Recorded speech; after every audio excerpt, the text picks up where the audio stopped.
sosona arena mafola kawen furmata kapsoni jibata Yoona goni safarala yeroon sosona arena mafola kawen furmata kapsoni jibata kawen furmata kapsoni jibata kapsoni jibata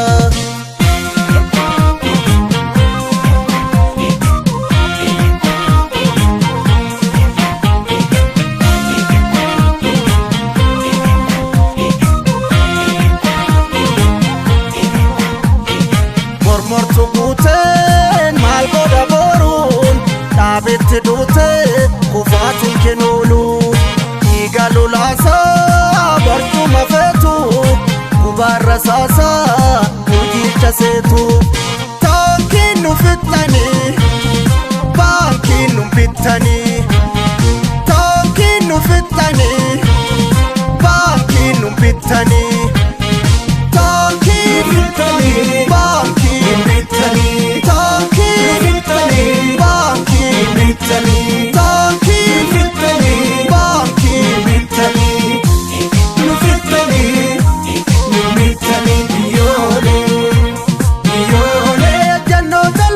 darbata waraanu biyya nu waaqatan nu ciisu garaanu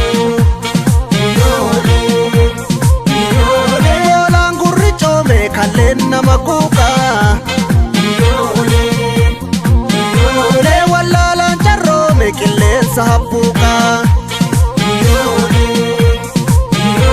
harboota dirqiidhaa deebinee hin baannu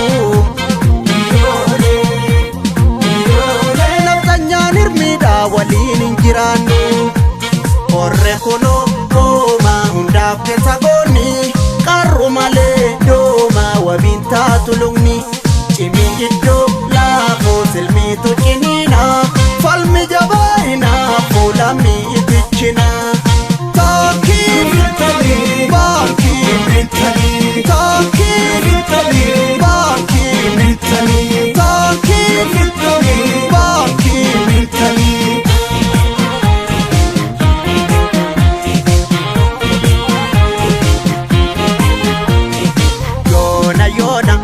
safalolo yeroon sosona arena mafola ilaalle raaji michuu amajaaji Yoona goni safarala yeroon sosona arena mafola ilaalle raaji michuu amajaaji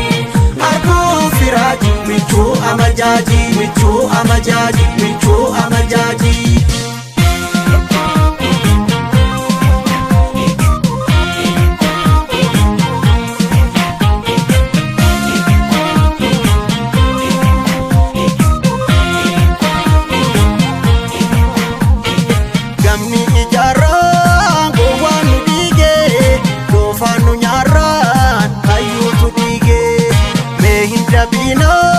yoomnu dhageessu waaroo salphina uffatanii teessu taankiin nu fixxanii baankiin nu bittanii taankiin nu fixxanii baankiin nu bittanii taankiin baankiin bitanii taankiin baankiin bitanii taankiin baankiin bitanii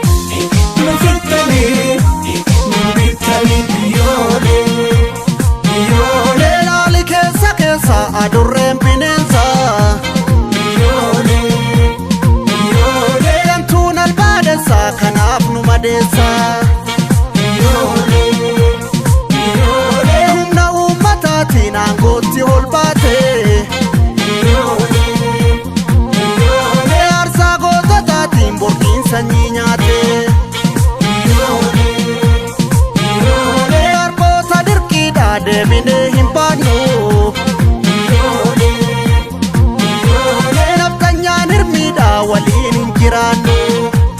sumaan dhadhaa baasuuf siraasuu jaweessoo gadhee garaa raasuuf nu nyaatani keessoo